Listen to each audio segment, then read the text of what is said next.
নমস্কার। আজ প্রেরণার গল্প কথায় আমি তনুশ্রী। আমার আজকের মোটিভেশনাল স্টোরি হলো, সঠিক পথে চলতে গেলে ভগবানের অস্তিত্বে বিশ্বাস করতে হয়।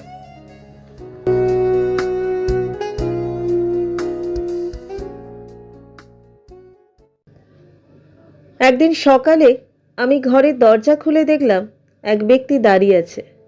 জিজ্ঞেস করলাম, কে আপনি? লোকটি বলল, আরে, রোজ আমাকে ডাকছিস, আজ আমি তোর কাছে এলাম আর তুই চিনতে পারছিস না?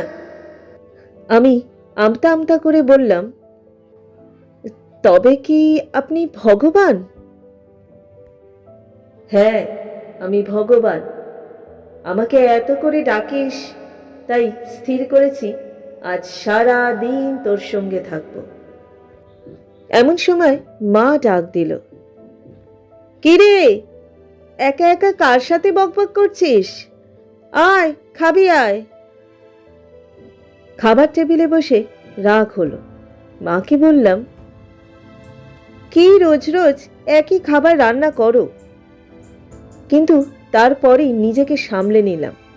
ভাবলাম, এই রে, আমার পাশেই ভগবান বসে আছে আর আমি মাকে এসব কি বলছি। এরপর অফিস যাবার জন্য গাড়িতে স্টার্ট দিলাম। পাশে ভগবান থাকায় ট্রাফিক আইন ভাঙতে ভয় হলো। আইন মেনে গাড়ি চালালাম। অফিসে কোনো ঘুষ না নিয়েই ফাইলপত্রে সই করলাম।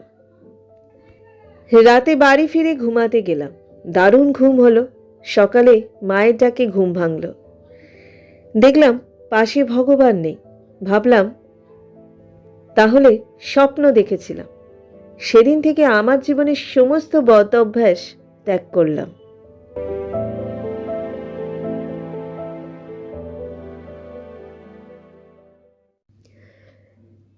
আমরা যদি ভাবি ভগবান সব সময় আমাদের পাশেই আছেন, আমাদের সমস্ত কাজকর্ম দেখছেন, তবে আমরা কখনোই পাপ কাজ করতে সাহস পাব না। যদি পাপ কাজ করতে না চান, তবে ভগবানের অস্তিত্বে বিশ্বাস করুন।